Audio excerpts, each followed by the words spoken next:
You're now watching Cần Thơ News of Cần Thơ Television. Here are today's headlines. The Prime Minister chaired a meeting to discuss the two-tier government model, major infrastructure and the 1 million hectare rice project. The Deputy Prime Minister directed priority central funding for key transport and infrastructure projects in the newly merged region. Top news today. On the morning of July 13, Prime Minister Phạm Minh Chính chaired a key meeting in Cần Thơ City with leaders from central ministries and southern provinces. Discussion focused on the two-level local government model, major infrastructure projects, and the 1 million hectare specialized rice development project in the Mekong Delta. The Prime Minister also addressed grassroots issues to ensure timely solutions. Deputy Prime Minister Trần Hồng Hà was also in attendance. Reports from various ministries and sectors indicate that the two-tier local government model is steadily stabilizing nationwide, particularly within the Mekong Delta. While some provinces have successfully implemented decentralization, leading to improved administrative efficiency, challenges persist. These include increased workloads at the commune level, overlapping responsibilities, and staff members' unfamiliarity with the new model. Regarding infrastructure development, 24 key transport projects are currently underway across southern Vietnam, with 13 slated for completion by the end of 2025. Significant projects like the Châu Đốc Cần Thơ Sóc Trăng and Cần Thơ Cà Mau Expressway are processing well, poised to enhance regional connectivity significantly. However, some projects are experiencing delays due to issues such as land clearance, material shortages, design modifications, and adverse weather conditions. The 1 million hectare specialized rice development projects is showing promising results, with approximately 312,000 hectares registered for low emission practices in 2025. This figure notably exceeds the initial target by 70%. Many areas have successfully adopted digital and green farming models.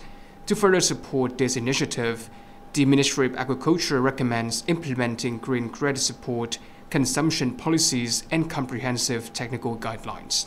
During the conference, delegates actively discussed these challenges and proposed various solutions aimed at enhancing the efficiency of local governance, accelerating national projects, and effectively implementing the specialized rice project.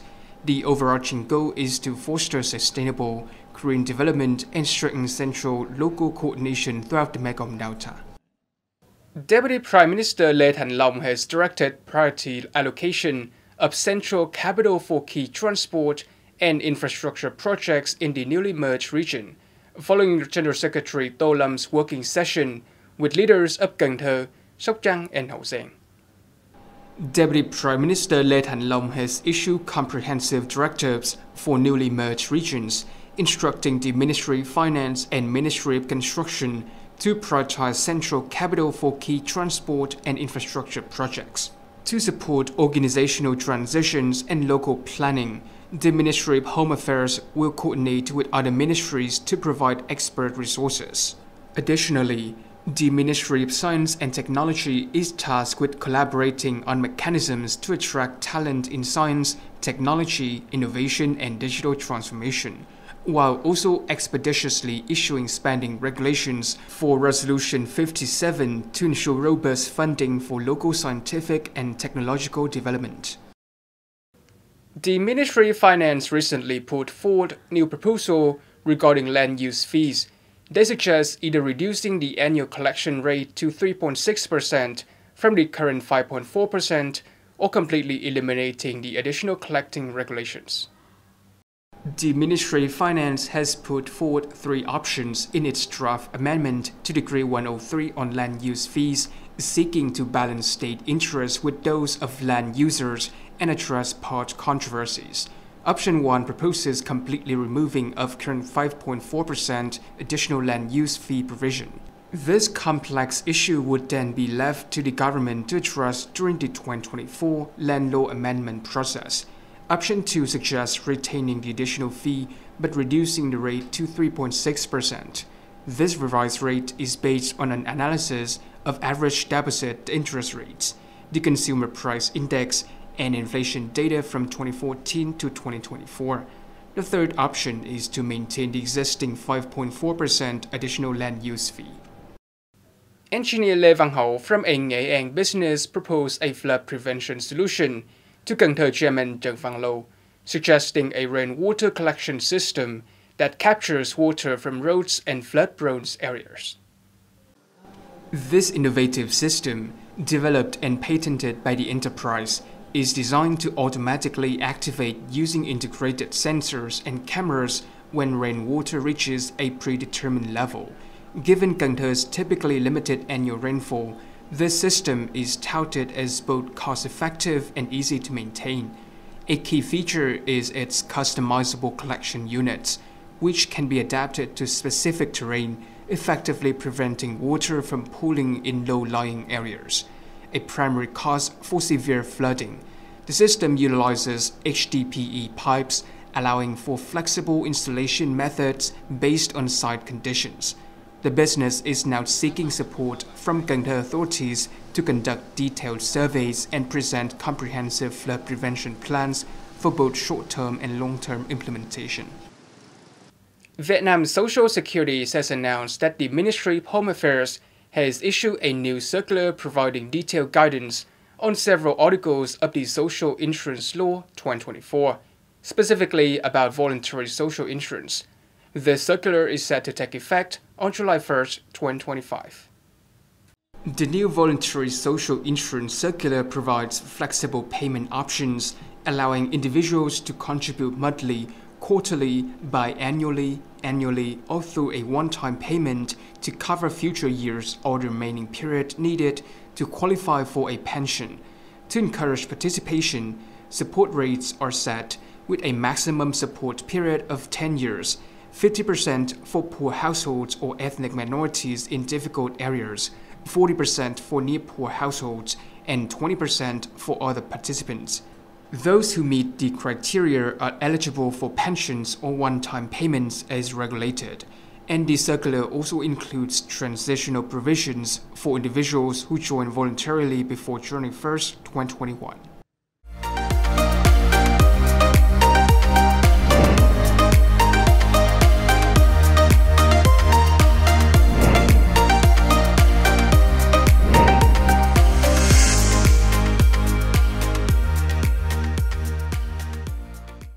Ladies and gentlemen, Cần Thơ is entering the harvest season of a variety of fruits.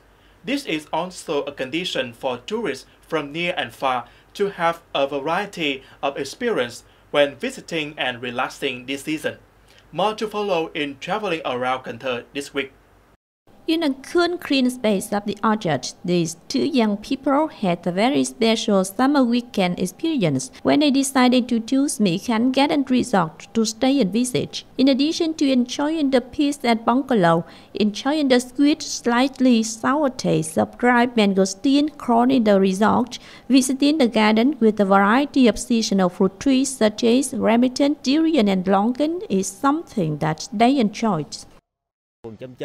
I enjoy rambutan in the garden. At the durian garden, I can visit and take pictures to check-in. In addition to this service, there are other games. For example, I really like the sliding carpet game.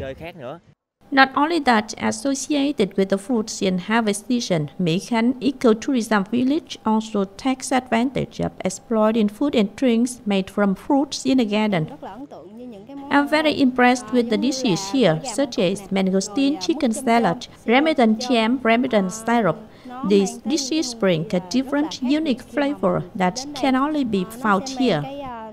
It's known that this summer, Mỹ Khánh Ecotourism Village will deploy products and services associated with relaxation, visiting fruit gardens with entertainment games to have visitors have more experiences in the same destination.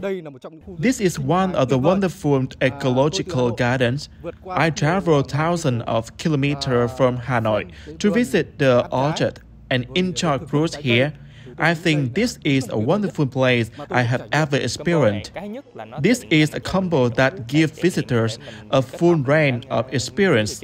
In addition, if visitors go with their family, there will be a tour guide to assist.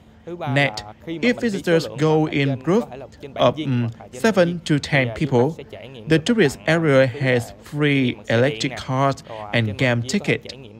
Currently, Mỹ Khánh Eco-Tourism Village has nearly 20 types of fruit that are ripe and ready for harvest.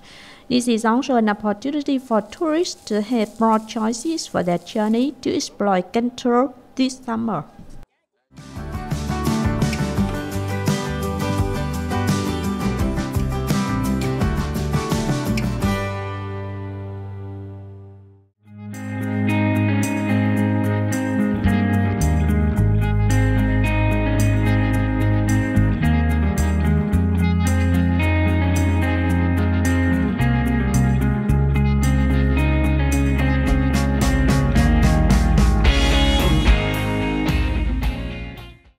Thank you so much for watching, and I'll see you next time.